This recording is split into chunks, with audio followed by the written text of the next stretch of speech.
back to our Wednesday night Find Out Live show. We have a very big one tonight. We have two very big guests with us. We have Tim Whitaker from the New Evangelicals, who is with us, and we also have Lev Parnas from Lev Remembers. That's your podcast, I believe, and you may know him from some of the old hits like the Hunter Biden laptop and Burisma and Donald Trump and all this stuff. And he has joined forces with the good guys now. So it's great to see both of you tonight. Thanks for having us. Thank you. Pumped. So I'm going to go to Lev first because Lev, I think we were supposed to do a podcast episode today and you got caught up in some other stuff. Can you tell everybody what you were caught up with today? Yeah, so crazy stuff. So one of the things that I platform on Lev Remembers is not only talking truth to power to stuff that Donald Trump does, but also I talk about Ukraine and I talk about Venezuela. But I also talk about the Epstein files, the Epstein survivors, which is a very important subject because not only just as a father, as a husband, as a son, and as just a human being, of humanity, I think it's extremely important to make sure that we get justice for the survivors and accountability for all these pedophiles and these, whatever you want to call them all over the world. But it's also important thing that I've been talking about because somebody that's been a part of Mega, I was there from the beginning. I helped build Mega. So I know how it moves, how it shapes, I know how they breathe. And the one thing I do understand, and I've been telling from when it actually happened, July 6th, when Pam Bondi came out and tried to bury them, I said, that's what's going to take Donald Trump down. And that's the one thing that our country is united on, the world is united on, over 80-something%, everybody. And the one thing that Mega is divided on and cracked about and basically wants to release. So as unfortunate as a lot of things that are happening, and we see, obviously, and I say her name, Renee Nicole Good, say her name every day. Yep. And as terrible as we see what's going on all over the world, the massacres in the Middle East, as far as what's happening in Ukraine and Russia, Venezuela, at home, ICE, terrible. The problem is all of those subjects are partisan subjects, any one of them, and they shouldn't. The fact that right now we're arguing with people in Congress and Senate and supposedly that watch the same video and they're trying to tell us it's something that it's not. But the one thing that does unite us is the Epstein file. So I've been a very big push. I've been with Congressman Rokan and Massey, behind the scenes with Congressman Raskin, pushing to make sure whatever we could do and using my sources to keep the Epstein files in the front line. So it's 9 days since, or 10 days, I don't even know, it's already the 14th since Congress has come back in session. The Epstein files have been like on the back burner because a lot of other stuff has been going on. And we have a community, a group on Substack, and that's where I do most of my reporting and work on. We're basically of independent journalists, independent investigative journalists that have been sifting through all of these Epstein dump, all of these DOJ dump, all of the family, and finding constantly new information. And yesterday they found some really, really big blockbuster information, and they sent it to me because it had to do with somebody that is supposed to be on our side, like you said, the good side, somebody that is supposed to be out there, that's out there every day screaming, release the files, talking about the truth needs to come out, the survivor needs about to come out. And then at the end of the day, I found out it was Michael Cohen. Michael Cohen, somebody that is out there that even I did a co-host show with him on Substack. We had a show together called Unleashed, me, Michael Cohen, and Malcolm Nance, until the Epstein files came into effect, which started kind of dividing us. Then I started seeing his reactions with Tara Palmieri, his attacks on other independent journalists and investigators for asking questions. I started doing some of my own investigative journalism and asking some of my own sources. And we got one of the things that we found like that needle in the haystack. We found this letter basically that was dumped by the DOJ, and that letter is an internal letter between the DOJ. I don't know if you guys have it, and if you want to put it up there for the people to see, you could look at my Substack, and you'll see it's up there all over the place. Yeah, Today that's the best place for folks to go, I think. Yeah. Yep. It's Lev Remembers, right? That's your Substack? Yeah, it's Lev Parnas, but Lev Remembers is the platform. Right. So the letter basically between two ASUA's assistant U.S. attorneys for the Southern District of New York, discussing a phone call that they received from Michael Cohen's lawyer. And the conversation goes something like that. I don't have that in front of me, but basically one of them saying that Michael Cohen's lawyer called, and he's talking about that he has information and he's looking for a Rule 35. A Rule 35 is basically when a person is already convicted and is already serving time, and he wants to get out, and he has information, let's say, on some other crime or some other convicts.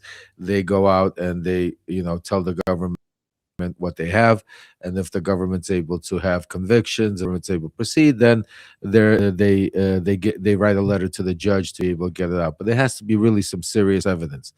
So here in this letter, Michael Cohen, basically his lawyers are saying to the attorneys that Michael Cohen has information about Donald Trump and Epstein that he wants to talk to you about to get a Rule 35.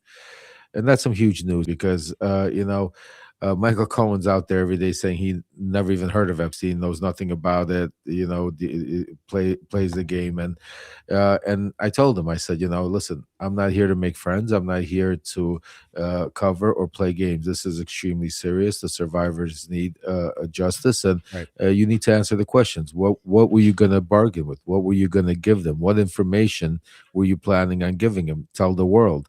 And he's been avoiding me. Hasn't confronted, so I went live basically, and now I'm ringing the bell and saying, listen, we need the truth out there, and if we can't get like look what's happening. People think Donald Trump. See, I know Donald Trump really well. Donald Trump is sitting there right now, and I've spoken to people on the inside laughing because of what happened in the past couple of days between Michael Cohen pretending he doesn't know what's going on with this dump, and Bill Clinton not showing up to the subpoena. How you doing? If you guys think you're going to see something from DOJ or and the problem is he's using that to unite MAGA now. Right. We have such a crack of MAGA because the one thing that you could unite MAGA that like nothing else is to Bill Clinton, and Bill and Hillary Clinton, and Michael Cohen. It's like you hit the jackpot and you're having him with Epstein. So that's what we were dealing with today, most of the day. Yeah. So just to reiterate to the crew, you have uncovered an email from Michael Cohen's attorneys to the assistant U.S. attorneys of the Southern District, which is the district in New York where most of the financial crimes are prosecuted, and most of the heavy crimes in the United States are prosecuted at the federal level. That there's an email, Michael Cohen offering information about Donald Trump related to Jeffrey Epstein. Correct? Correct. Yeah. Correct. 100%. And Michael Cohen is basically continuously doesn't want to confront anybody about it. He's saying that it's all lies. He has nothing to say, and is basically moving on. So do you think Michael's language is consistent with someone who signed a non-disclosure agreement, or I'm sorry, I was coughing. What were you saying again, Chris? Do you think that Michael A could have signed a non-disclosure agreement with Trump, or B, this might be covered by attorney-client privilege and he would not be able to talk about this? Neither one of those is the case, but even if they were the case, he would have then said that. Like if there was an attorney-client privilege, he would have said, "Listen, I can't discuss it. We have attorney-client privilege." But he blew all of the attorney-client privileges when he taped Trump to begin with, and had all those tapes in his office, testified against him. So Michael Cohen, and he has no disclosures against Donald Trump. This is the whole thing. This is why I'm calling out. It doesn't matter for me. It doesn't matter if you're left, you're right, you're blue, you're black, you're peach, your religion. The truth is the truth, folks.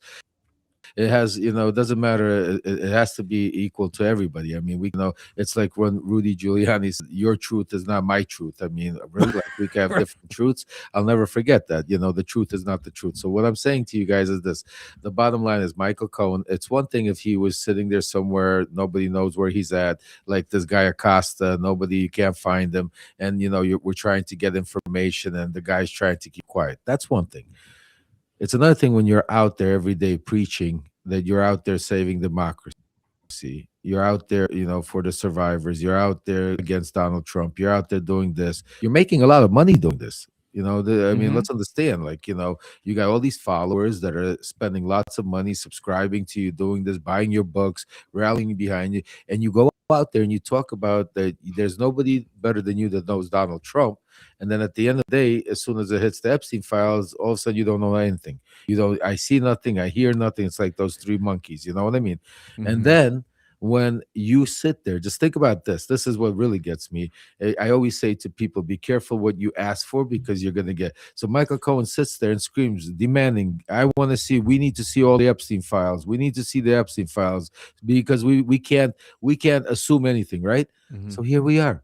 The first dump, 1% of all these Epstein files, and even that small percentage, we have Michael Cohen, not once, but twice. 2 emails. One email from Epstein, text message to Congresswoman Plaskin, talking about Michael Cohen. How does Epstein? He's not talking about Donald Trump. Think about that, folks. Michael Cohen's trying to divert, say, Plaskin speaking to Epstein. Yeah, she's getting information about you. How does Epstein know you, Michael, if you've never met him, never spoken? That's the first one. Second one is there's a letter from your attorney telling the the attorneys in New York saying that you have pertinent information big enough to be able should get you out of prison about Epstein and Trump. So what is it? It's simple. It's black and white.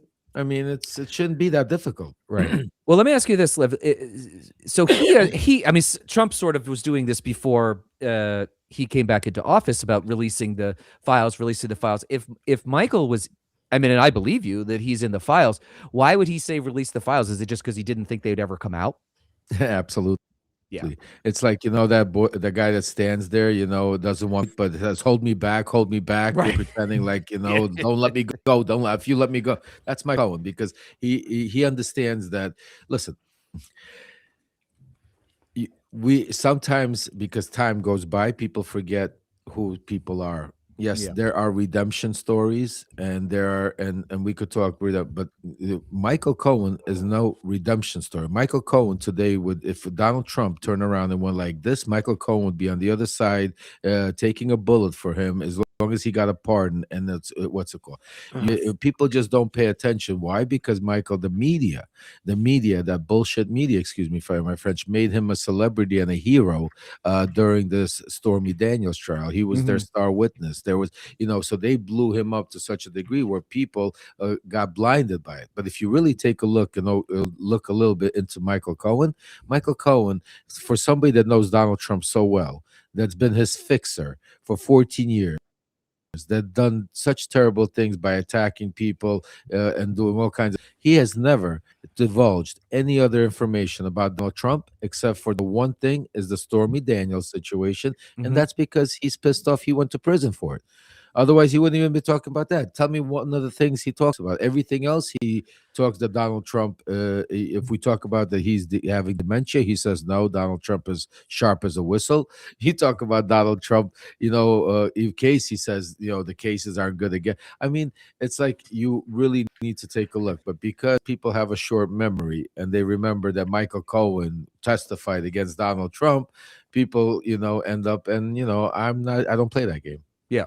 Well, for the naysayers, because I'm sure you're going to get asked this question, Sure, you used to have a show together. So what was the reason for that? Was this the reason for that split?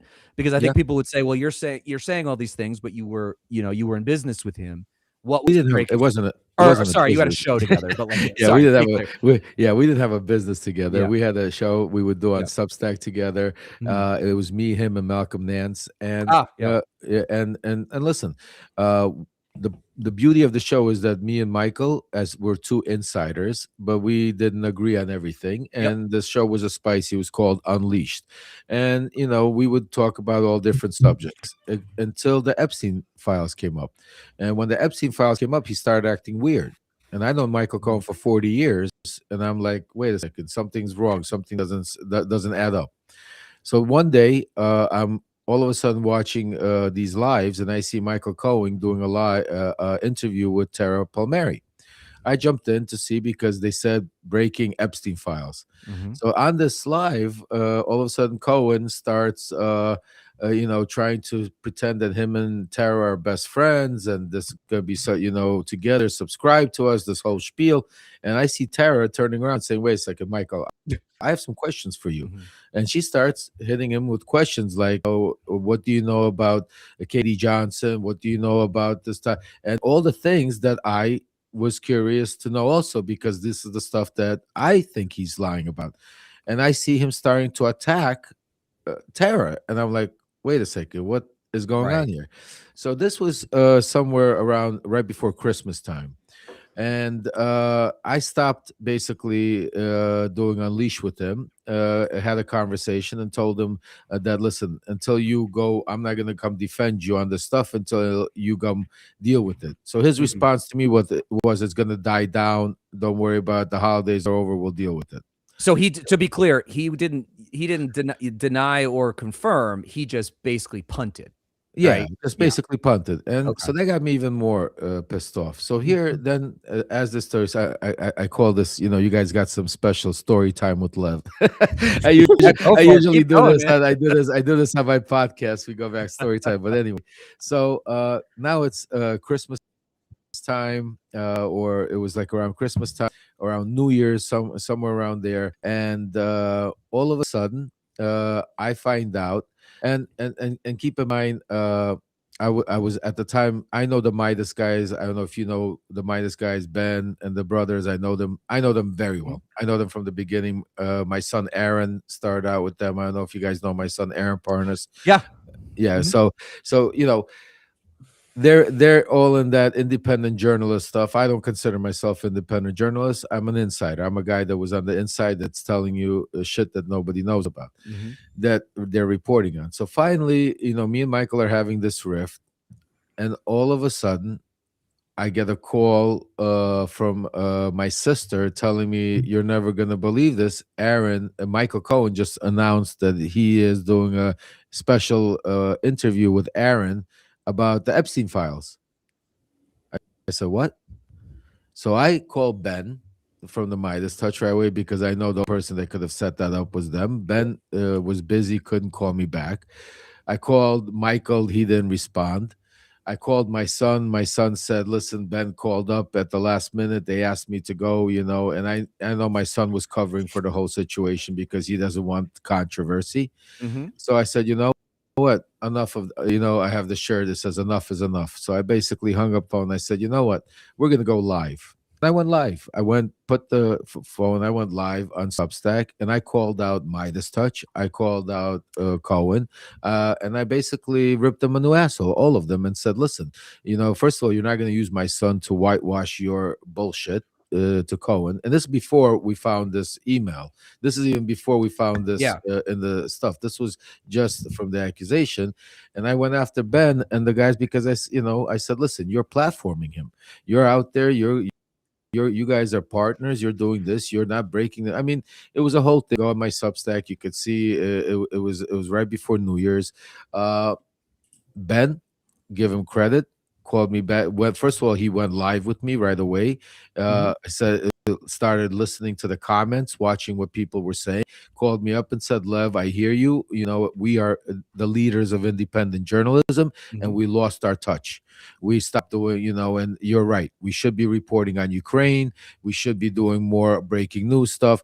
And I respect that. And I know Ben, like I said, I know Ben and the guys Mhm. right before they started. And ever since then, I always look at action, not talk. And you know what? Since then, we've been doing a live together. Ben's been reporting more on the Ukraine situation. They're expanding into international. You know, I give him props, give him a shout out, doing incredible work. We all make mistakes, we all lose our sight, but that's what it's all about. Family Yep. scream, we argue, we all have our different ways, but the point to make it up. Michael Cohen was a totally separate situation. Michael Cohen has some explaining to do.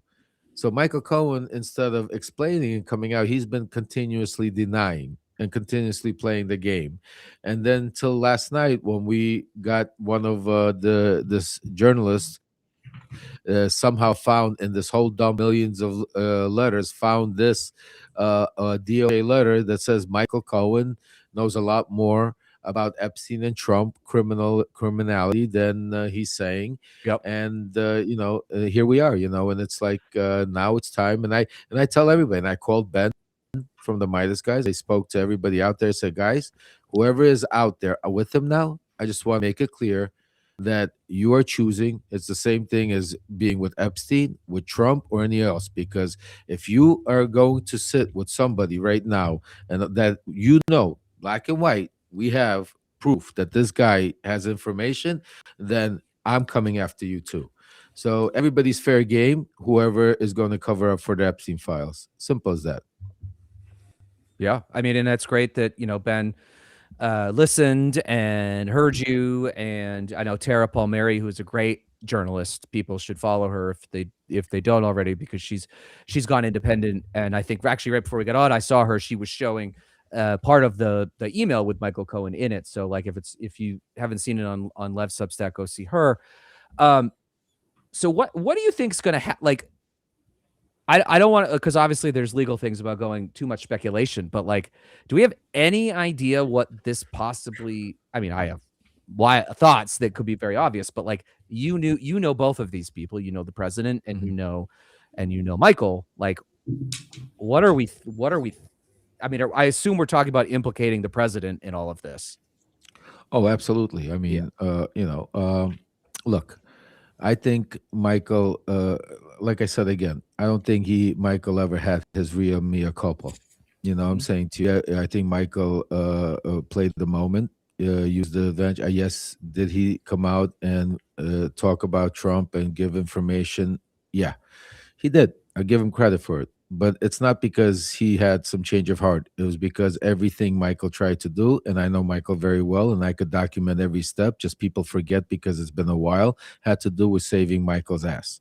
It had to do with trying to get Michael a pardon, trying to get Michael out, to the simple fact that as soon as Biden got out of office, Michael wrote a letter about Biden in an op-ed saying that Biden is garbage because he should have given him a pardon because he gave his son a pardon. I see a lot of people don't see a lot of these things. There's a lot of, Yeah. what I'm saying to you. But if you take a look at, the real Michael Cohen was a fixer. The real Michael Cohen was a bad dude. The real Michael Cohen hurt a lot of people. The real Michael Cohen,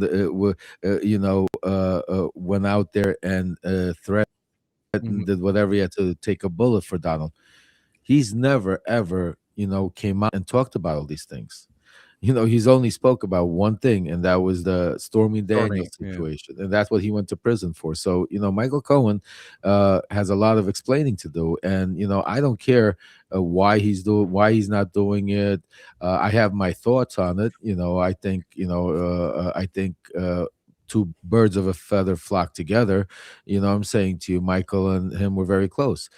You also have to understand, Michael, if he could, he would go back into that world. I mean, he still doesn't. I mean, doesn't talk about a lot of the people that I talk about, like say the Ukrainian oligarchs or Russian oligarchs. Michael tries to weasel and go and like Trump says, weave his way out of there without, So look. We've had a show together, absolutely. The show was together to be able to bring information from inside out. Altogether, we had it for 3 months, 3-4 months, maybe maximum. And with every time, it would be getting to a point where me and Michael would be butting heads until we hit the point. So it wasn't like we were lovey-dovey. I mean. Yeah. Well, what do you think it would take to get Michael to actually come clean? I think the voices. I mean, right now it's up to the people because a lot of and that's why what's happening is you have a lot of people like I'm watching even that are diehard become. Michael Cohen already has his own cult. Yeah. You know what I'm saying to you? Of people that think that he saved America somehow, that he's this hero that fought. They don't understand how much money he's been making off their books, their subscriptions, their all of that.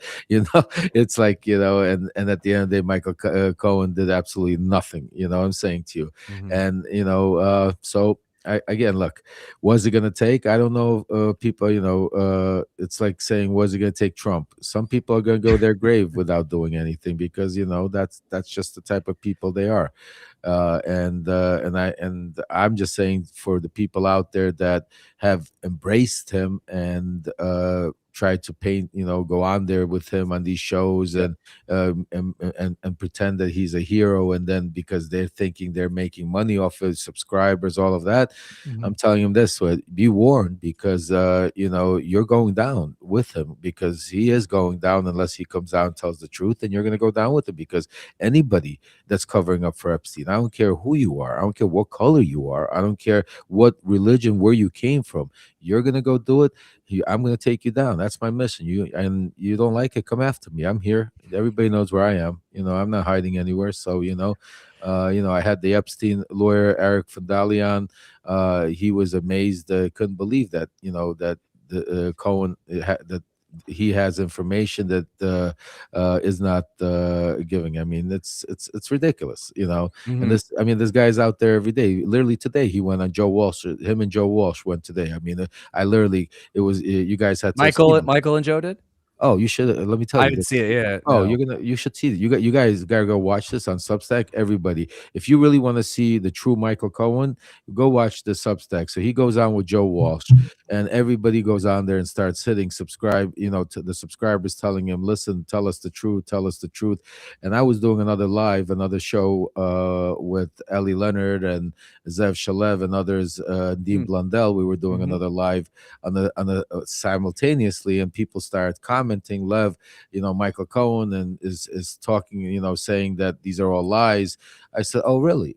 So I said, excuse me, guys, let me go on the show. So I stopped. I went and I joined Joe Walsh and Michael Cohen, and I started saying, look, bring me up, fellas. Let's have this conversation. Everybody started begging Michael to bring me up. Joe Walsh started begging Michael to bring me up. Michael Cohen said, no, I'm not going to bring him up. We're not going to do this in front of everybody. Lev is a good guy. We're good friends, and this is not in front of Oh boy. and I was texting. I said, no, I'm not your friend. You're a liar. You're a liar. Or you're lying to the people. I'm going to expose you. And this is, and take a look at it. It's all public. And Joe Walsh, I felt bad for him. He had to end the show. He said, look, Michael, if we find out that you've been lying to us, there's not going to be any more friendship going on here. So Yeah, Joe, we're big. Joe's a friend of mine, and I think Yeah. is somebody that originally, like I've been a Democrat forever, and was originally a little suspect. I'll be honest, of everybody who has let's say moved to the other side. It's a little bit like what. I think Joe's done the work, and I think you're doing your best to show everybody what you know and get the facts out there. So when you said Joe, I was like, oh God, I hope he's not really involved in this, but it sounds like No, it's just Joe's a not. victim of No. circumstances. Yeah. Joe's on the other hand. I said, Joe, listen, and Joe came out and told Michael, said, look, Michael, I could have not come on the show today with you because of everything that's going on, but I came on here to give you an opportunity to, say whatever you want to say, statement wise, but I'll do this, guys. Tim, Luke, you guys, Yes. look for yourself. You'll see it says a picture's worth 1,000 words. A video is worth even more. So you'll see the Joe's reactions, the people's reactions, the comment. You'll see what Michael says. You'll see what I say, and you'll see how it all works, and you'll understand. Listen, there's two different truths when it comes to Michael Cohen's truth and the truth that we're trying to get for the survivors. Unfortunately. Yeah. No, I think you're exactly right. And what do you think the chances are we're going to see these full files? Zero. That's Zero. what I think too. No fucking way. No, it's not happening. Yeah. Look, You think DOJ's just scrubbing it? Like they're just not going to. I don't think. I mean, Afraid no. I've reported on it. Not only are they scrubbing it, I mean they've destroyed files. I mean, I've had Rokana, and I had what's his name, Don Bacon, all of these guys. I'm Yeah. telling you, and it's the shit that's going on. It's like I can't even explain to you, and that's why they're trying, and that's why we keep saying the focus has to be quickly, because while just think about this, when they come out and they say we found 5 million files, right? Where did you find them? Under the Right. fucking table, under the rug somewhere? Right. Like there's somebody that if you forgot to take the trash out. I mean, how do you find 5 million? I mean, where? Like, is it on a disc? What I'm saying to you is this is all theatrics. This is all to string along, play games. The fact that Trump even signed it, the fact that Bondi's playing. You know, people say, "Oh, he's going to get rid of Bondi." Idiots. Nobody. He's not getting rid of Bondi. He's not getting rid of any of these people. These are people diehards. Nobody's going to do the shit that Christy Naum's going to do for him. Nobody's going to do the shit Pam Bondi. Are you gonna? Yep. Where's he gonna find another diehard moron like that to go out there that knows they're gonna go to jail in the next 2-3 years as soon as this guy is out of there? These people are insane. So yeah, so no, we're not gonna see. I'm just hoping this. This is where I'll tell you how I think we reconstruct history, because Trump is destroying history. Mhm. Trump is, and not just like he did with the East Wing, where he just destroyed it, you know, and he's going after Powell for like 2 billion and making this whole thing about. But just think about the craziness. He's spending over 300 million on a fucking room, one room. Right. And it keeps going up. That's 400, okay, isn't folks. it 400 million, I think, or something like That that? well, it started at 2, we're at 4, and he's under budget all the time. He's the best. It's the best room, the best. I mean, but here we are. So what I'm saying to you is, like, the guy is all about rewriting it from the January 6th to destroying the West Wing to putting on monuments. It's about rewriting history, and the biggest cover up in the American history, world history, is the Epstein files, because of not only of all the innocent children and women that were hurt, but also all of the powerful people around the world, and I mean around the world, not just Americans, not just Democrats, not just Republicans, but people around the world that participated and they're getting away for so many years. So that is where the focus should be on, and they're doing everything they can. I mean, look at if Marjorie Taylor Greene already is coming out telling you that Donald Trump told you that my good friends are going to get hurt, on a phone call. I mean, what else you guys need to? I mean, it's black and white. I mean, they're doing everything possible. Even the fact what happened in Venezuela, it's all interconnected. Yeah. So, I mean, I guess the question is there anything that folks can do here to pressure? I mean, is it pressuring Michael to talk? What is, people are saying that he has a show, and I'm a fan of Don Lemon, so I don't mean to throw him into this, but like apparently Michael goes on his shows on Thursday nights. Is there anything people could do to compel him? Because honestly, like him talking about what he knows would be a very big deal, right? So like, what's it going to take? Listen, we actually nobody attacked Michael in the beginning, and the reason why it's starting to get is because he's going into his denial mode and lying mode and deflecting mode, that whole Donald Trump thing. The bottom line is, I said to Michael, my first tweet and when we came out, I said, Michael, you could be an American hero. You could literally be a hero right now. You could come out there and and say, listen, you don't have to look at this. This is what I know. This is what I was going to tell. This is where you could look. This is where you could find it. This is what he did. And you know what? I think he would be embraced. I think that's a true redemption story. I think he would be able to then move on. I can't, unless he somehow participated, and then I don't know. Maybe I say I don't know how bad it is why he's not doing, because to me it doesn't make sense. You know what I'm saying to you? So I truly believe that we should keep the pressure on him. And listen. When it comes to Don Lemon, listen, like I said to you, Ben, the Midas guys, great guys. Don Lemon, great people. Joy Reid, great people. Yeah. Wajahid Ali, great people. But the lines are being drawn. Wajahid Ali is on my side. Joy Reid is on my side. Don Lemon, he knows what's going on. He has a choice to make, and if you look at Acosta doesn't bring Michael Cohen back on. Right. There are people that are drawing the lines, and people need to make listen. Mm-hmm. And for those people that are out there saying, writing letters and saying, well, you know what, we need to all stick together to win our democracy. You know what? To those people, kiss my ass. You know what I'm saying to you? I care about the survivors more about you and your fucking democracy. You know what I'm saying to you? Because people like you is why Trump is in office, because you have no brains to think about you're gonna the best of both evils. Yeah, it's okay. He has information on all of this. This information will save your democracy, not by supporting somebody that's lying to you and coming out preaching. He's just like a preacher, preaches one thing and does something. So you know what? I don't play those games. We need the truth, and whoever covers for him is going to have to, just like right now, when the pictures are coming out with them with their hands around Epstein, doesn't look good, right? People are right now paying the price. They knew that Epstein was a convicted pedophile, and they continue to do business. They continue to fly on airplanes, and that they continue to take pictures. And now, when it's coming out, doesn't feel good. I'm saying the same thing with Michael Cohen. This is not speculation, folks. I want to make it very clear. Right. This is not my opinion. This is not a Lev Michael Cohen fight. This is not. This is right against wrong. We have this. Let me ask you this question, folks. Forget about if I take Michael Cohen's name out of it, and let's say in that email we found it was Steve Bannon, or it was Donald Trump, or it was Stephen Miller. You guys would be screaming, yelling, let's go get him. What the fuck's the difference? Michael Cohen wrote a letter in 2019 to the Department of Justice saying, I have criminal information about Epstein and Trump. That's it. Yep. What's the fucking information? What else is there to talk about? I mean, come on, wake the fuck up. And I'm sorry, I'm cursing. I don't usually, do you know who you're with? No, you don't have to worry about that. I know. You got the Brooklyn in me coming out right now, because I try, stay like, but this is bullshit. You know what I'm saying? I totally agree. Well, I'm a Brooklyn guy. I live in Brooklyn too. So I'm not from the part of Brooklyn where you're from, but a little bit different. But Lev, first of all, I just want to thank you, because you were not scheduled to come on, and we really appreciate you coming and sharing this information, which is obviously really important for people.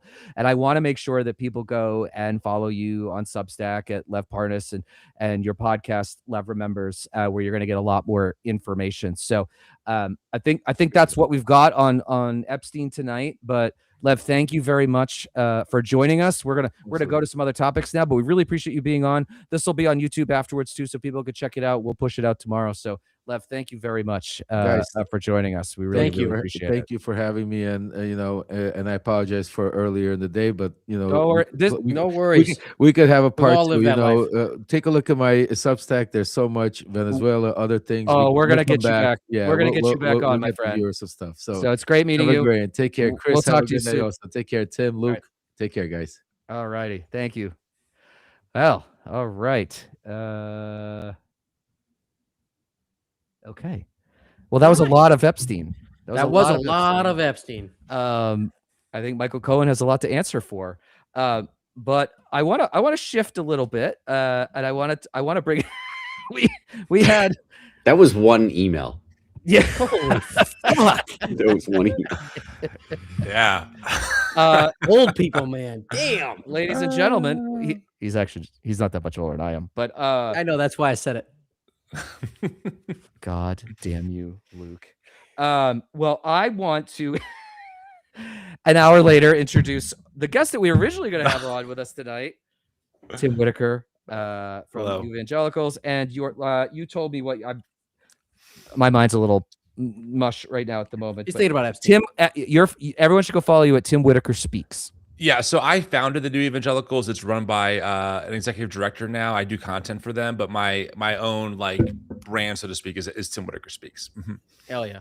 Yeah. And just so you are you already, well, I guess we were talking about this before. You are a religious man on the left.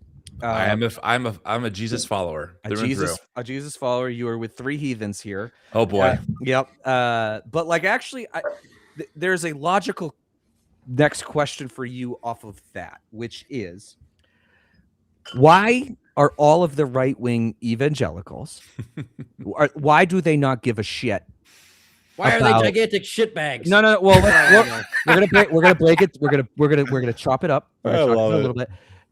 They don't care about the Epstein stuff. That's right. And why do they not care? The people who claim family values, morality, all of these things, Yeah. and they Mhm. follow the most deranged, That's right. immoral piece of shit that has ever existed. Well, I will say that this is like what I do full time. I talk about this shit. So people want deeper dives on all of it. I've been to America Fest 3 years in a row. I've met Charlie Kirk. I've done hour-long deep dives on that. So I have all the receipts for what I'm about to say, but I don't want to, talk for the next hour and a half because there is a lot. But I will say this as my own street cred. I am a former conservative evangelical. I was homeschooled for 9 years, grew up in the belly of the white evangelical beast. I could rattle off a bunch of insider language that people on the inside would recognize, people on the outside would have no clue about. But I was a product of that. I mean, I bought the whole thing. I walked down the aisle. I played drums professionally in that space. Like that was my thing. I was all in. Did mission trips, help plant churches, the whole nine. So I say all that because, when Trump came around in 2016, that was the beginning of me going, something seems kind of wacky here because, you're taught in those spaces that sexual purity is really important. You are called as Christians to not have sex until you're married. Mhm. That is how God has ordained sex to be. And if you're even caught with your girlfriend doing nothing, that could be a problem in the church. You can be removed from leadership or worse. And all of a sudden, those same people, my former Sunday school teachers, were then on Facebook telling me that I'm somehow a heretic because I can't vote for the guy on the cover of Playboy, the guy bragging about sexually assaulting women, etc. Right. And I went, I mean, guys, call me inconsistent here, but I think I'm being consistent. I think you're the ones removing the goalposts. Did you read the same book I did? Did you? Yeah. I mean, did you hear the same stuff that you taught me, etc. Right. And so to answer your question, you have to understand that the white evangelical infrastructure is centered on two things: power and control. Mhm. And when I use the word Christian nationalist, it is kind of one and the same because statistically, the highest concentration of Christian nationalism is found in white evangelical spaces. About 3 out of 4 will hold Christian nationalist views, and you can find data on this from PRRI. They're the ones who do all the sociology and all the the polling on this. So white evangelicalism is the reason we have Trump. There is no way around that. There is absolutely no way around that. And also, broadly speaking, white conservative Christians in general, Catholics and mainliners, also majority in the tank for Trump. So you ask the question: how do these people vote against things that seem antithetical to the way of Jesus? Ultimately, they are very clever in creating alternate theologies that give the justification for why anyone on the right should be in power, because they're focused on culture war issues. Mhm. They're focused on abortion. They're focused on LGBTQ plus rights. And now they're focused on immigration, right? Mhm. And this has been the calling card really since the moral majority in the 80s. A guy named Jerry Falwell kind of started this whole thing. Ralph Reed, right? Was he part of that? Ralph Reed Or came along later. Yep. Mhm. But Jerry Falwell founded Liberty University, and he partnered with, at the time, Paul Weyrich to get evangelicals up in a frenzy over, they said abortion, but the actual story is it was over school integration. People don't know that part of it. It actually came out of racism. So this is in the DNA of white evagelicalism. They are going to look for whatever gives them power. One other piece I'll give you all that is not really known to the broader population. I'm sure you all know Paula White. This is a pastor who comes from like the prosperity gospel movement, or really the New Apostolic Reformation. And her husband's in Journey. That's right. Her second husband is in Journey. Jonathan That's right. Cain. Yeah. Yeah. And so Paula White was actually Trump's spiritual advisor way before he ran for president. Since the early 2005, so to speak. And he actually was going to run in 2012 for the office, but she said now's not a good time. Wait, until 2016. When he decided to run, she brought in a lot of her pastors into Trump's tower to help craft the theology and the narrative building that would convince their audiences to vote for Trump. So people don't understand that there's a hidden infrastructure of email lists and YouTube channels and theology and churches that kind of get in line and create new justifications for why you should vote for this guy. That's how they moved from Bill Clinton, Franklin Graham saying, hey, if a man can't lead his family, how can he lead his country? And now we have, well, hey, look, we need a commander-in-chief, not a pastor-in-chief. because it is really a morally relative movement that will use Christian theology and select biblical interpretation to justify why their guy, who will give them power and control, deserves to be in the office. That's kind of how it happens. So that's a lot to unpack. But Yep. so do they know that they are being hypocritical, or is it so ingrained in them that they don't even realize? It depends on the rank and file versus the leaders, right? I think the average rank and file white evangelical just thinks they're being a good Christian. I mean, look, I was taught, so this is a very common thing every election. Okay, now churches aren't supposed to endorse candidates, right? So here's what they do. They would say, well, you as a Christian should vote for a biblical worldview. What does the Bible say about abortion? What does the Bible say about sexuality? What does the Bible say about insert culture war issue here? And and it just so happened to line up with right-wing talking points every single time, right? Yep. So that's kind of how it works. So for the rank and file, they just think they're being faithfully biblical Christians. They just think, hey, I'm voting the Bible. Now, of course, they ignore the thousands of passages about the poor and the oppressed, yada, yada, yada. We all know this. But, you're only really highlighting certain verses, I would argue, out of context for justification. The leaders, I think some of them know that they're being hypocritical. But I think, like, your Charlie Kirks of the world, man, they're legit. Like, they're authentic. I mean, you have to understand, when you're in this world, you really do believe, and I say this as a former insider, you really do believe that God has given you a divine calling to take America back from the evil and demonic liberals. That is a real thing. I wasn't cosplaying when I believed that. And I don't think Charlie Kirk was, or Rob McCoy, who's Charlie's pastor. I don't think any of those guys are cosplaying. I think, of course, Trump is, absolutely, not even a question. But Paula White sure as hell isn't. She sure as hell isn't. So I've had this discussion with Joe Walsh, who considered himself Charlie Kirk's mentor for quite a while.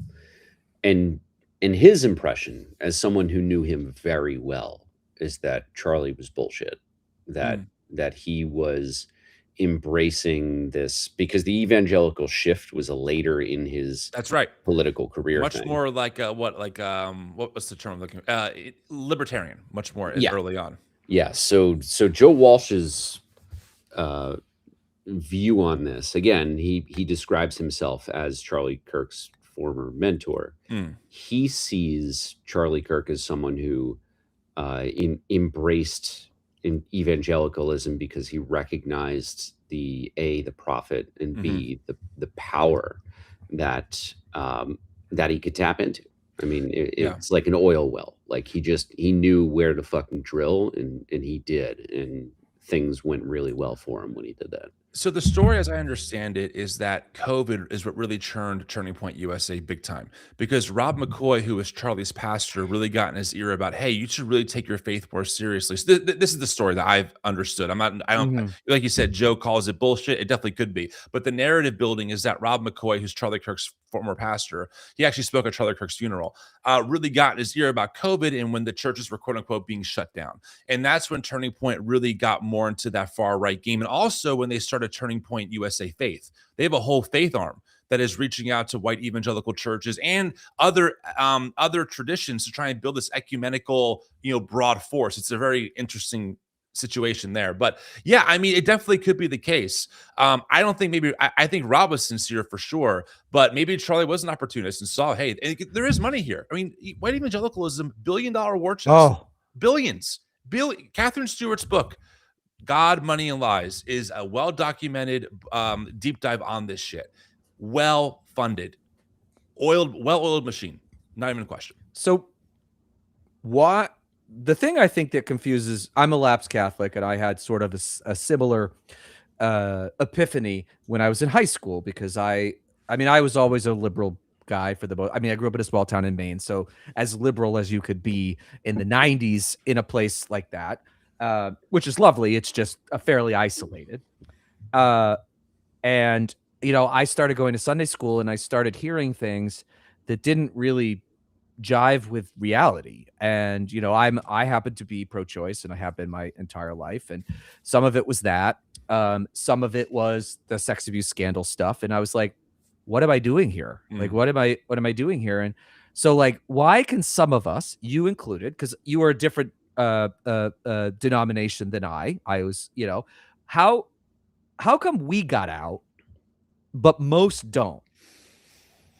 I asked myself that question a lot. I was always a curious kid. I remember listening to Rush Limbaugh. I grew up on talk radio my whole life. Yeah. And I remember listening to Rush Limbaugh, lambast Obama, this is like second term, year 3. So 7 years in. Right. And I'm in construction at the time. I was younger, I think a teenager working like with my dad.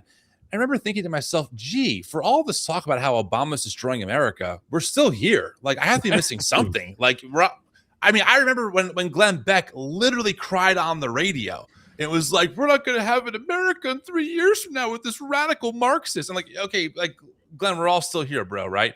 So I just think like I was always a curious person. And frankly, at least in evangelicalism is so different than any other kind of sect out there. But I really wanted the truth. Like, I really wanted to be a person who stood on truth. Mm-hmm. And I always believed and was taught, hey, follow the truth wherever it takes you. I don't think my tradition was ready when it took me beyond their borders. And I realized I was kind of in a cult, a big cult, but a cult nonetheless. But I just took my faith incredibly seriously. This was not for me a moment of, oh, it's all bullshit, I don't believe it. It was, wait, Jesus tells me to love my enemies and to take care of the poor and to heal the sick. And these people are advocating for policies that do the complete opposite of that. Like, who's unfaithful to Jesus here in this scenario? It's not me. That was the story for me. I think the thing that a lot of evangelicals and religious people in general share with the political right is the desire to bow down to an authority. Yes. To be told that you must, not you can, that's right, you will, not it's your decision, that it's your must, because there's a lot of comfort in having decisions made for you, in being told this is your guide for all of your life. Yep. These are the things that you need to do. Right. Because if you don't have to, and I say this as someone who, like, when I joined the fucking military because I was really good at doing what I was told. Like that is a talent of mine. I'm very good at fucking doing what I'm told. Right. So I'm not saying that I'm not that person and never was, but it is much more uncomfortable to go out on your own and to shake off the community and the command structure that comes with that kind of organized religion. You make a great point. The jump from your pastor is your spiritual authority, do whatever he says, to, hey, this is your president, do whatever he says. It's not a far jump, right? White evangelicalism as a group is primed for authoritarianism. And there's so much data, there's so much scholarship on this. And you're totally right, Chris. I mean, you're 100% on the money. This world really creates a theology where America first and like the mythology of America being a Christian nation is inseparable from the gospels, quote unquote. Like, there is no separation between, of course I'm a good patriot and of course I follow Jesus. You've all seen those shirts, right? I stand for the flag, I kneel for the cross, right? That's the culmination of literally white Christian nationalism. Like, it's all those things in one pot stirred up. And so you can't separate where the politics end and the theology begins. And like you said, you have a high control hierarchical structure.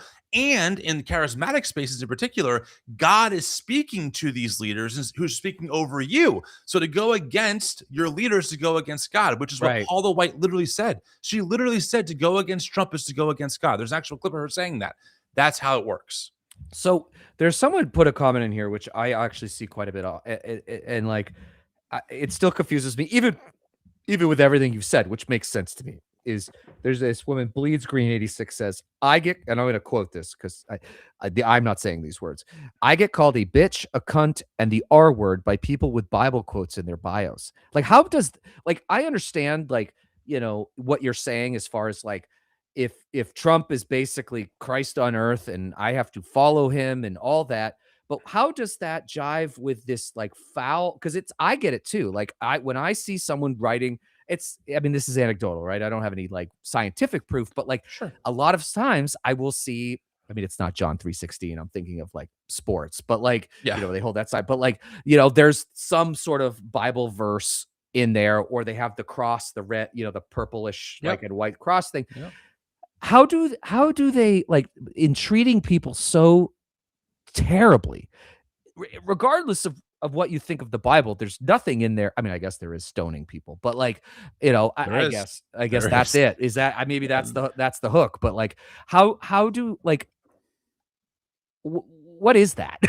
Basically, like, So I am not going to try and give all the right answers to this question. Of Part course. of it is people are just assholes. That's number one. But there is a deep-seated sense of, if you are this person I think you are evil, and you must be defeated. There's the dehumanization in Christian nationalism is key to how it operates, right? Because when you hear people say, "Oh, they're demonic" or "they're demons," that what they're saying is this person's not redeemable, right? Who redeems a demon? Who tries to make Fair. a demon better? You don't do that. You destroy demons, right? And you have to understand, in this world, battle language is everywhere. It's in the songs they sing. It's in the theology. It's in the rhetoric. When I was a kid, I learned the song, "I'm in the Lord's army." Yes, sir. I can still sing it to you. I was like 6. Right. So you have this theology ingrained in you of like, they're the bad people, you're the good people. This person, and then of course you fill in Matt Walsh's talking points, because that's who they listen to, right? You think about who they inhale media wise, and all of a sudden this person that has pronouns in their bio is an evil son of a bitch, and I'm going to tell them what the fuck is up, right? And that's how this happens. Oh, it's so depressing. Oh, I mean, I'm depressed all day. I mean, and I'm not even religious. Actually, one of the things I forgot to mention when I said, like, when I was having my, I guess I call it crisis of faith. It didn't feel like it at the time, but like, obviously Catholic priests can't get married. Yeah. Our priest had a girlfriend. She actually lived with him in it wasn't a rectory, but it was like a building next door to the church. Like, so I remember going with my grandmother, who, by the way, was as liberal as you could be for a Catholic. And she was like, daughters Isabella, like state and regional chair at one point, had gay friends. Never, it was all a social thing for her. But like, I remember going to church and being like, wait, who's that lady going into that building with Father Mike? Okay, he's gone now, so I could say it. But like, and she's like, oh, well, that's like his house cleaner. And I go, what's house cleaner? Right. Why is this I'm 12. Why is this in quotes? And she's like, well, it's his girlfriend. And none of them cared. So, but it was like, I was like, well, wait a minute. Like, if you're telling me women can't be priests here, priests can't be married, but then the girlfriend, this was before all the sex abuse stuff came out. I'm like, wait a minute. This is not as like ironclad, I guess, as I thought it was. And then you start to pull on the threads, and I'm like, and in my particular, you have to be anti-gay, anti-choice. I mean, my grandmother wasn't, but like, if you were really into it, right? These are the things you have to like be against all of these people. And I'm looking around and going like, well, I know that person's, this is in the 80s. I know that person's gay. There's nothing wrong with that person. Like, why can't they marry the person that they want? But we're okay with all these heterosexual relationships where spousal abuse is very common, especially in some of these very religious, not all, but like very religious, like women have to sit in the kitchen barefoot in the kitchen is like a thing that came from that world. And I'm like, this doesn't like, I'm just having a hard time. And I see all these people down. I'm like, it's 2026. I'm like, how are we still here? But it's all they know, right? It's all they know. Have you guys heard the whispers from some people of we have to repeal the 19th Amendment? Have you heard from that? Have you heard? Oh yeah. I promise you, they're not. It's not coming from atheists. No, the call is not coming from the humanists. It's not coming from the conservative atheists out there. It's coming from Doug Wilson. It's coming from Dale Partridge. Joel Webbin. And by the way, Jason Whitlock repeated that at America Fest 2 years ago on the stage in front of 10,000 people. This is not a fringe position anymore. Right. Let me give you some insider info really quick. Right now, in like the far, like, I'm not sure if you guys know who Doug Wilson is. He kind of went viral on CNN. It's a whole thing. He's a mess, but he's very powerful in this like conservative evangelical world in a certain sect of it. Anyway. Right now, in that world of Doug Wilson, they are debating if interracial marriage is okay. They're debating if it's okay to marry people of other ethnicities. In fact, there's a debate happening tomorrow between a YouTuber named Ruslan, who's actually pretty conservative, and far-right asshole Joel Webben, who just had Nick Fuentes on his show, to debate that very topic. That's where the right-wing Christian movement is right now. Yeah. That's how bad it is. So my background, Tim, is I like infiltrate extremist organizations like neo-Nazi organizations and all that shit. So Damn. I have been, the stuff that you're talking about was the fringe stuff that was fringe back in 2019, 2020, like when I first started looking into Turning Point USA in like 2017, when I think the organization was maybe 2 or 3 years old. Like repeal the 19th used to be a Nick Fuentes thing. Totally. And then it became a Matt Walsh thing. And then it is rolling, and it is reaching the point where I think we're 2026, where I think this year members of Congress will start saying that out loud. Like, I think the momentum is going that fast that we'll have Republican members of Congress say out loud that maybe repealing the 19th is a good idea. First off, I have so many questions for you, so I'm not sure if that's tonight or another time. But wow, I have questions. Well, you're gonna come on the show the real show at some point. But go ahead. I'll just say briefly, one of the reasons why a lot of ex-evangelicals, that's what we're called, so to speak, are so loud and are screaming on social media to our tiny audiences about this threat is because this is only the beginning. And what happens is, and this is no shade to secular progressives or Democrats, but a lot of them think that we're nuts. Like, oh, dude, you're like QAnon. I'm like, no, I'm not fucking QAnon. I have goddamn receipts. I have the receipts of what is coming because I grew up in it. I have friends of mine who were women who grew up in it, who understand the patriarchy, who understand the abuse that goes on. And so you're absolutely right, Chris. Like I am surprised by nothing. I'm not surprised by potential third term of Trump. I'm not surprised by repealing the 19th. But people go, oh, well, that's constitutional. You think they give a shit about the Constitution? Doug Wilson, again, who spoke at Turning Point USA, I interviewed him on my channel years ago. Okay, because I like being in the know. I like talking to these fools. I like getting them on camera. And he said to me before he dies, he wants Christ is Lord in the Constitution. Do you think these people are playing around? No, they're not joking. Playing around. No, they're deadly serious. Yeah. Deadly serious. So yeah, I mean, this is why I yap about this stuff all day on like 3 different shows in my own, content and Substack and YouTube, because it's a massive threat. It in my opinion, maybe I'm a little extreme here, it is the single greatest threat to democracy is white Christian nationalism. I 1,000% agree so with that. Let me tell you why you're right. Because religion, the belief in God, and a belief that God is telling you what to do, and that God divides the deserving and the undeserving, or that God will give you permission to describe a person as demonic. Yep. That creates a permission structure to kill. 100%. Right. And like the Nazis, a lot of people don't think of them this way. The Nazis like had some Christian theology that they mixed, that they sprinkled in. 100%. Right? Like that's not the way Americans remember them. Yeah. But that is part of the power structure that they 100%. used to justify killing millions of people. So you are right. You are not an alarmist. This is a historical fact that Christian, or let me not say Christian, but religious extremism is a gateway to mass violence. And when you combine that with the powers of government, the violence is incalculable. It can grow exponentially. It is tremendously dangerous. Look at January 6th is a perfect example. Yeah. Right? They brought a freaking cross. They brought a cross with a noose. They prayed to Jesus.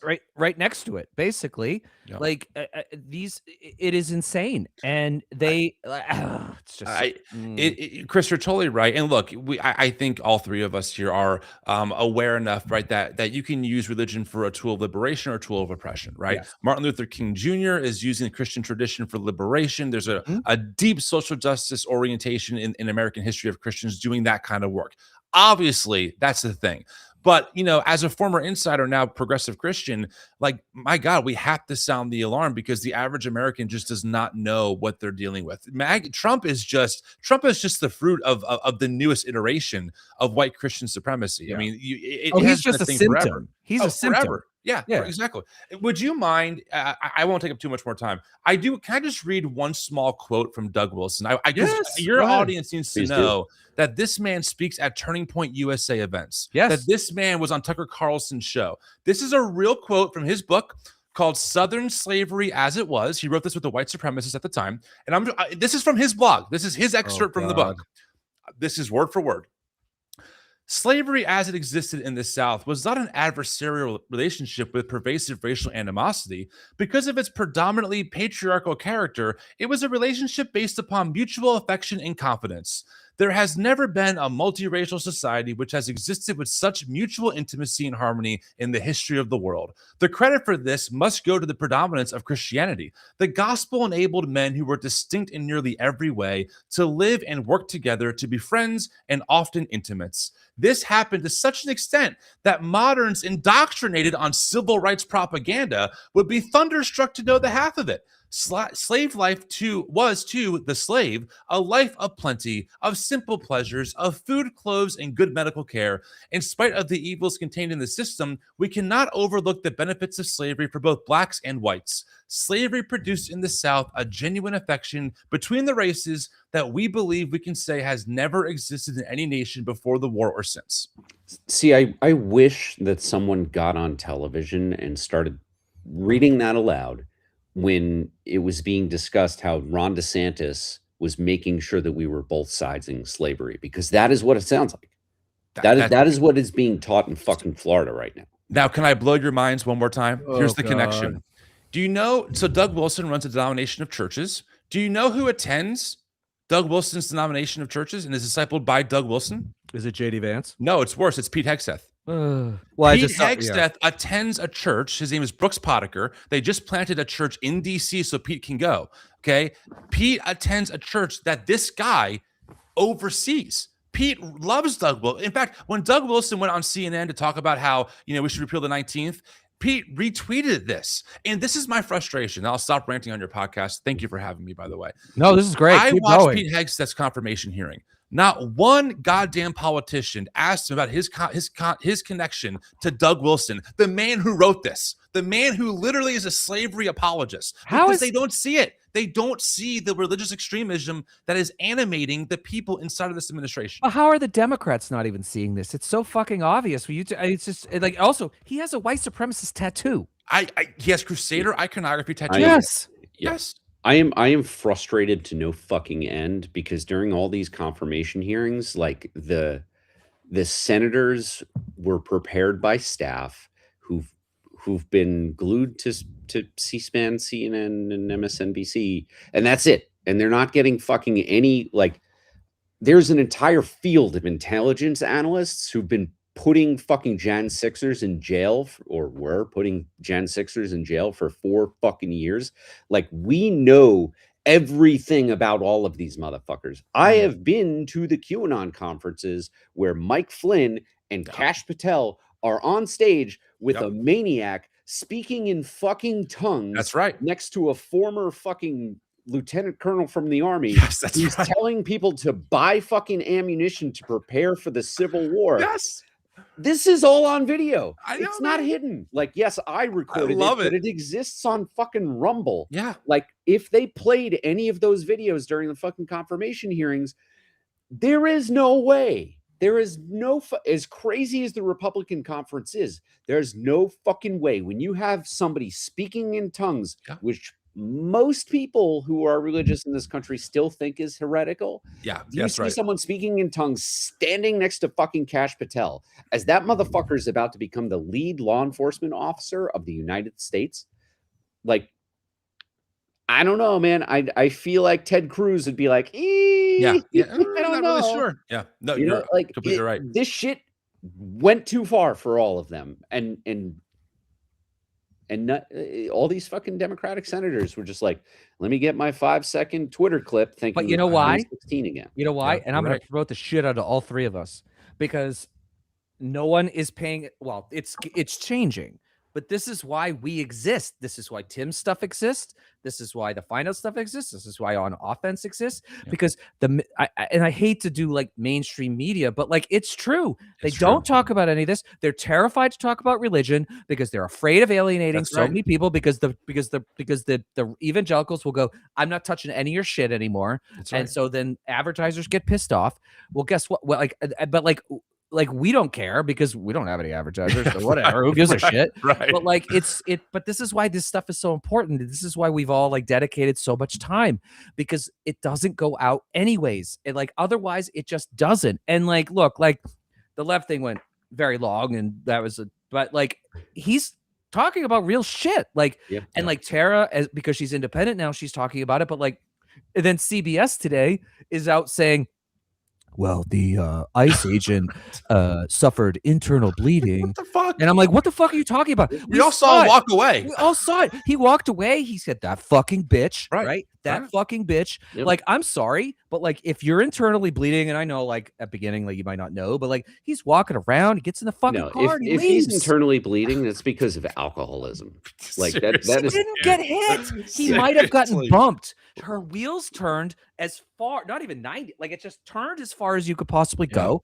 Two of those fucking shots went through the side window. Yep. So it's like, and all these people, I tell you, like, I mean, we probably all see it. I posted a couple like times on, especially on Facebook, and like people are just sending me the most vile shit. They're like, open your eyes. I'm like, what are you talking about? I'm looking right at the fucking thing. Yeah. And like when you slow-mo it and you break it down, they're like, he's like, there's like, it's not even like, well, you can't see daylight. You can see fucking daylight.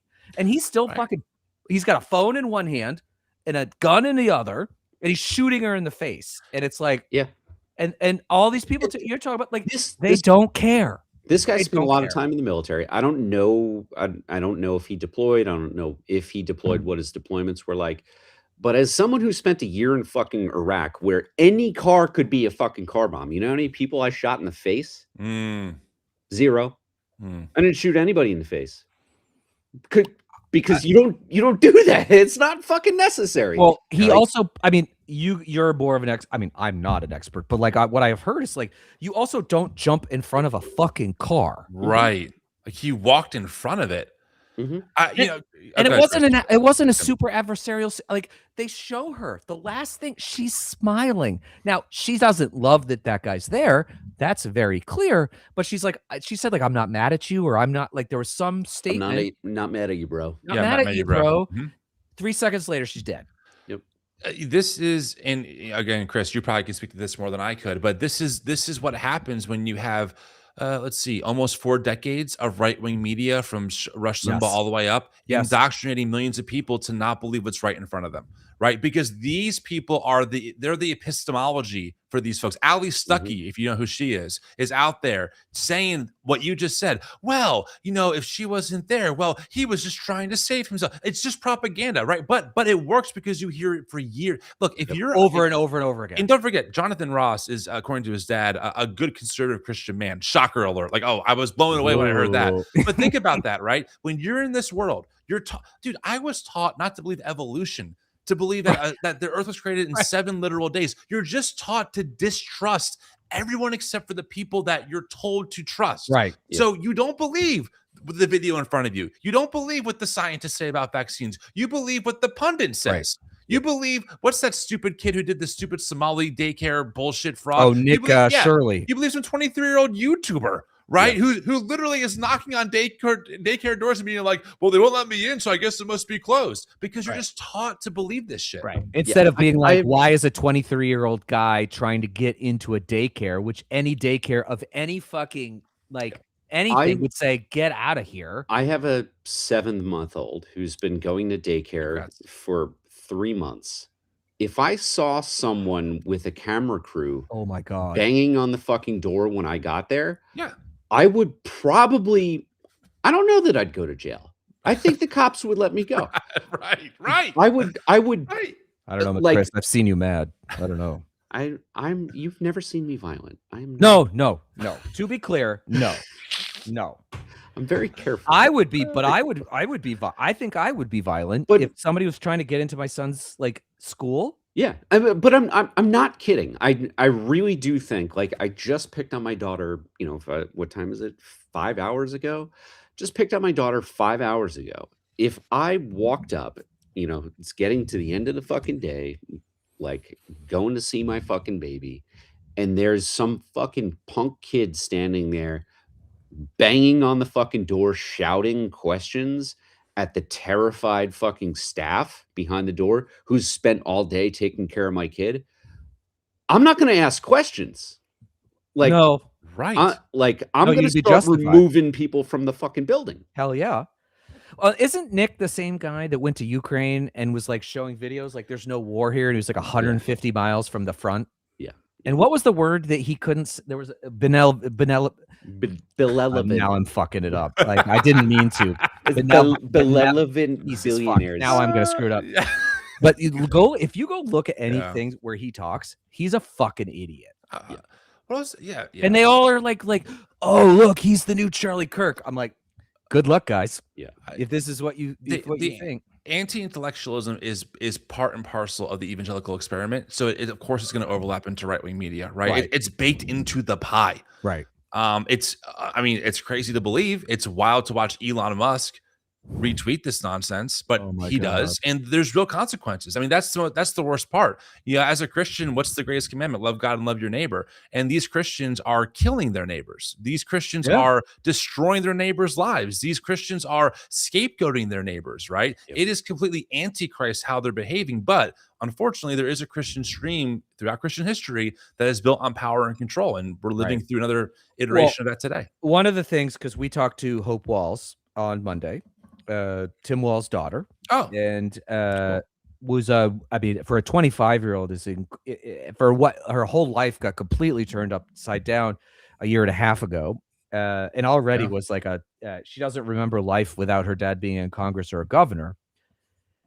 All these fucking assholes who followed Nick, again, all of the right, most of them right-wing evangelicals, are driving by the Minnesota governor's mansion screaming the R word. And let's not forget that Tim's son has developmental disabilities. And these fucking assholes have decided that the right thing to do, because Donald Trump called Tim Walz, and I won't say the word, is the R word, that they're taking their families. This isn't just like 22-year-old Jimmy going off. People are getting their kids and their wives, going in their cars, rolling down their windows, and screaming that. By the way, Tim Walz is like fairly deaf, by the way. So like there is some justice in the fact that like he can't hear anything that they're saying, because she said he actually, I think from his military experience and some of the explosions and whatever, he can't hear very well. So like he can't, but Hope could hear it. And I think Gus could hear it. And like, I just like, I mean, we're all agreeing, so there's not really much to say here, but like, I just, when I look at that, it pushes me so much for like, and you are a great example of a religious person. And like, I don't have a lot of those in my life. So I have become quite anti-religion over time because I see what is happening. And I like Ricky Gervais has lots of problems. So I'm not holding him up as an example, but like there is a very famous clip of him with Stephen Colbert, who is famously Catholic, but also famously very progressive. They have a very interesting conversation. But like where I get hung up in this whole debate, to be perfectly honest, is when they're going back and forth. And Ricky eventually just says, well, I just believe in one less God than you do. Because there are 1,000 of them. And it's a very interesting point. But like, I don't besmirk people for believing in a certain thing and like that, like allows them to live a life like you. Like if religion was like how you practice religion, I would probably be a lot more interested in it. But it's just like, the reason that their numbers over time are shrinking, I think, is this problem, is that, like, you look at least in the US, the number of people who believe is shrinking. It's still a majority by far, but like Yeah. it's There's not definitely it's not a sustainable path for them yeah. over the long term. Definitely a loss of institutional religion. I think there's a lot of people who are now, they would say that they're spiritual. And look, I mean, we're all looking for sense of meaning and belonging. I mean, in healthy spirituality can fill a lot of those things, community, belonging, etc. Right. But I think, especially in the American context, we're experiencing such a toxic form of Christianity. Like, it's so toxic and it's so pervasive that I get why people, get out of the house of Christian thought and go, I'm never going the fuck back. Why would I? I get Right. that. Chris, I had a question for you though, if you don't mind, because you're the expert on this extremist stuff. You infiltrate it. I mean, I try and be fair to my audience. I try and be truthful. I try not to over exaggerate because, again, I grew up on talk radio. But the more I do this stuff, the more I read what they're doing, the more I think about my own upbringing, the more I'm like, I don't know, I don't know how deep this rabbit hole goes, and I don't know. I know that there's a way, because there's always a way. We look at human history, but I don't know how to stop the descent that we're on right now, because I think about just how embedded these Christian nationalists are into government. I mean, they are deeply embedded. They are inviting extremist pastors into the White House to pray over Trump. I mean, there's a lot going on. Yeah. Give me your thoughts as someone who infiltrates these extremist groups. Is there a way out of this anytime soon? Or are we just kind of fucked? And I'm a realist. I want to know the truth, Yeah, I mean, I'm a threat analyst and a pessimist, and I am usually right. I can't explain why I am so good at what I'm good at what I do. Pattern recognition or something. I don't fucking know. But I have a good sense of things. Like, I'm literally writing reports of I expect political assassinations to become kind of like a thing, in summer 2025. And it did. Yeah. Right. That's the level that I do. We are currently on a trajectory where things have to get much, much, much worse before things can possibly get better. We have not reached a point. And let's just back up and look at the news and look at what's on CNN, which is what the main, the middle of the road people are generally watching, right? The moderates. You have journalists, and I know Jake Tapper, and I am frustrated with him often. I listened to a little bit of his show tonight, and they were both sidesing shit. Where it's like a fucking ICE agent just executed someone in multiple videos that you can see all of the angles. It was clearly fucking murder, right? And we have the kind of mainstreamish or middle of the road show, both sides in it. So we have not reached a point where there's a mass consensus that what is happening is wrong, and things will have to get so much worse. So to get more specific,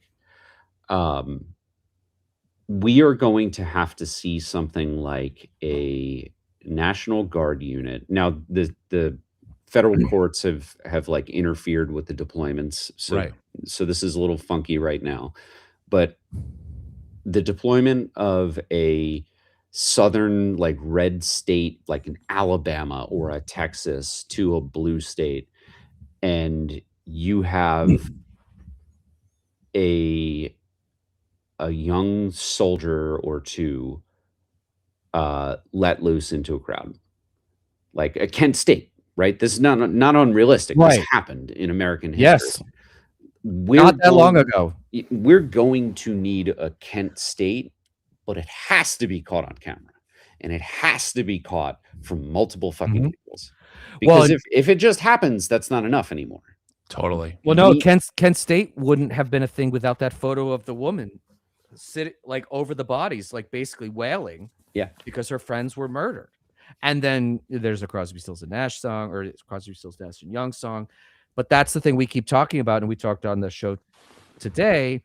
which is like you have to, if you're in one of these situations, you have to record it. Yeah. So have- here's like let me talk about the Sorry. year. So it's cold right now. Yes, there's a lot of protests. Yes, there's a lot of brave people like getting right up on ice and saying fuck no, but it's cold.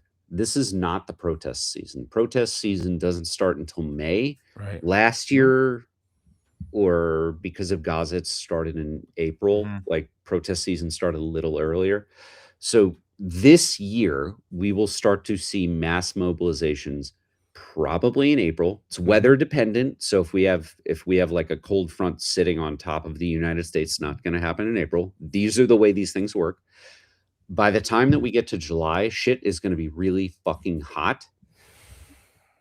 The way to think about this is if you look at the murder rate in Manhattan throughout the course of the year, historically, you will see when it's fucking hot, that is when people get killed, because that's when people are outside. Yep. That is when protests happen. So between April at the earliest, May most likely, through September when school starts again, we're going to see mass mobilizations like we've not seen in this country before.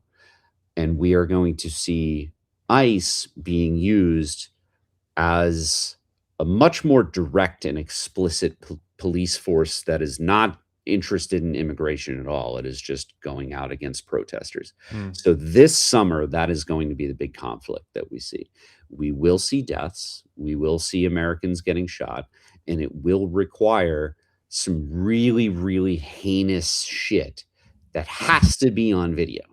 Because if it's not on video, it won't radicalize people into saying, fuck no, I'm done with the Trump train shit. Like I'm walking away. So after that comes the elections, and ICE is staffing up. The goal of ICE in Stephen Miller's mind is to become the election police force. So that is what we are in for this year. So that is my forecast for the year 2026. What happens in November, whether Republican members of Congress get so freaked out by what happened over the summer and governors that they start to oppose Trump in a way that they barely did in 2020, is yet to be seen. That is the reaction of Republican governors, members of Congress, and senators in November after the deaths of this summer, this coming summer. That's going to determine whether things get much fucking worse or things start to like grind to a messy halt. Well, and I'll say, as somebody, I worked at Everytown for gun safety for a few years, so I've been in the gun violence world. Like Chris is exactly right. The summer is the worst. I mean, I was in we called it the summer of hell of shootings when the year I was there, it was the white supremacists killing the 9 black churchgoers at the AME in Charleston. Mother Emanuel, and he got the gun illegally. And there's a whole bunch of other ones, and it's 100% true. I do not have any faith that any Republicans will stand up to him. I don't think any of. I think all of the ones that voted for impeachment, all 10 or 15, whatever it was, they're all gone. I don't like Susan Collins. Like, is she gonna be deeply concerned? Like, it's just like but so it's really important for people to film this stuff. It's really the world that we're in. And if you're afraid about voting on the ballot, like you are, like on day of, like you got to do your mail-in ballots or whatever. Like, I understand, but like really the only way we're getting out of this shit is through voting, which isn't a great answer. But that's why they're doing this, right? They're doing all these things and like floating like elections are not going to happen and whatever to like depress the vote. It's a scary situation. Yeah, I mean, this is like what you guys do is not really my world necessarily. I grew up in a different space, and I'm adjacent to it. I went to the DNC for the first time in my life, when it happened last time, etc. But I'm still kind of getting my lay of the land. And so tell me if I'm wrong, because I know, Tim, you're like a legend in these spaces apparently, or something like that. A diehard, you know the shit. But like, I don't know how you guys feel, but like I'm deeply unimpressed with the Democratic Party, and I have been like for a while. And I'm like, I don't need something from Chuck Schumer on paper. For crying out loud, they wouldn't even get behind Zohran Mamdani. And how I feel, and again, please, this is your show, so you can tell me to shut the fuck up. I'm from New Jersey, I can take it. But you know, it's like it's so. First off, I think that they screwed over Harris deeply by having Biden not drop out that long. How do you give Kamala Harris like 90 days or 100 days tops to take on MAGA? 107. It's ridiculous. But I digress. But you know, I look at like what's happening, and I just don't see the backbone that I think we need. I think like I look at the Working Families Party. I'm like, that's where I'm fucking going. I'm going WFP. Like, that's where I want to head. But I don't want to. At the same time, I know that we live in a two-party system right now. But at the same time, I'm wondering if this is finally the moment we can get some real fucking traction with some kind of alternate populist leftist movement, because I'm fed up. So I agree with you 100%. And I have been in this world for a long time, but I've also like, you know, I joined the Obama campaign, which was essentially an insurgent campaign in 2008. And it's hard to imagine that now. But like we went against the overwhelming assumptive or presumptive nominee Hillary Clinton. She was a Iraq war voter, but Obama wasn't in office, but he was against it. You know, there's a bunch of reasons. I was a Zohran Mamdani supporter this time, and I'd actually worked for Andrew Cuomo for a little while, which is a terrible mistake. Well, I wanted to get back in the fight, and there wasn't really a lot of options in 2017. But like, I didn't support this garbage, and look, like Zoran's already delivered. In like he's been very smart. We've expanded. Like we have the best thing Bill de Blasio did when he was mayor, we got a 4K program for pre-K program, and then it was 4K, and then it was 3K, and now we're going to 2. He's already announced that. Like he worked with Kathy Hochul, who's no super progressive champion, who I also worked for a little bit, and but nice lady, and she's getting better. But like, like there's messages here, and like I put a video up on Threads the other day, and when Zoran went in front of the nurses are striking in New York City, that guy got like greeted like a fucking rock star. He comes down, he's walking by this 15,000 person crowd, and people are just cheering and yelling, and it's not because he is a democratic socialist like Muslim mayor. It's because he is strong in his convictions. He is strong in his beliefs.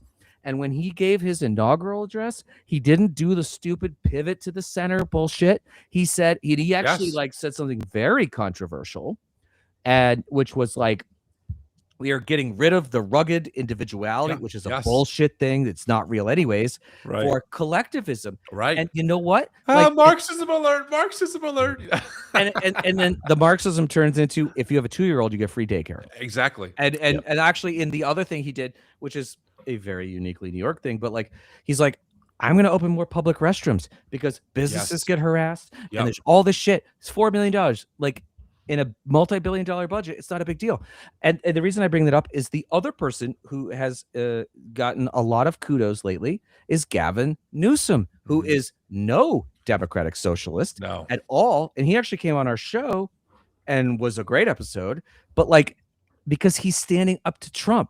There's different ways to do this. But I think, Tim, you're exactly right. And I'm not saying Gavin is the right presidential candidate, but like, stand up. Stand for something.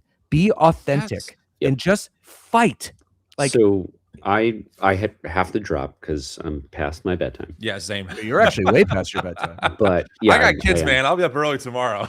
So all of us, we're in trouble. My last thought is we are. that the silver lining to this really terrible fucking dark cloud that I'm predicting is like a lot of real chaos over the next years. And to be clear, I don't think the 2026 elections are going to fix shit. I think things are going to continue getting fucking worse for at least the 2 years that follow. What I do think is, through all of that suffering, and it will be suffering, the economy will suffer when our freedoms suffer, is that, let's not even call them Democrats. Let's call them people who appreciate democracy and fair representation will say, you know what, fuck this. We're going to act like the Civil War Reconstructionists should have acted. Yep. We're going to be ruthless as fuck. And we are going to care about nothing but power. We're going to make DC a state. That's 2 more senators. We're going to make Puerto Rico a state. That's 2 more fucking senators. You think Puerto Rico is going to fucking go for Trump? Right. Right. Like they're not electing Republican senators. Like U.S. Virgin Islands, we'll make them a fucking state. Guam. Like we will fucking just clear the map. We'll take 9 Supreme Court justices, expand it to fucking 21.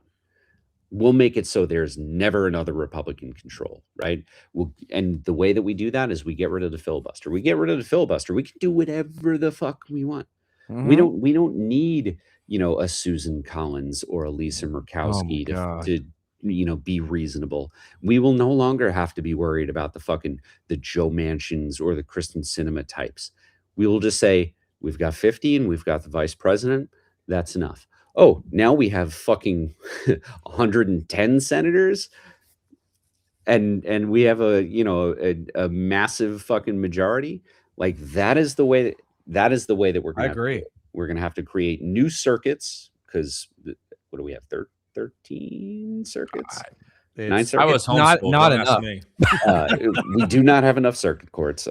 No, it's way low. Yeah. We need to increase the number of circuit courts, more federal courts, more immigration courts, right? So the thing that is going to be good about all of this suffering is that people who care about democracy are going to care more about gaining power and leveraging that power as hard as they fucking can to crush the authoritarians.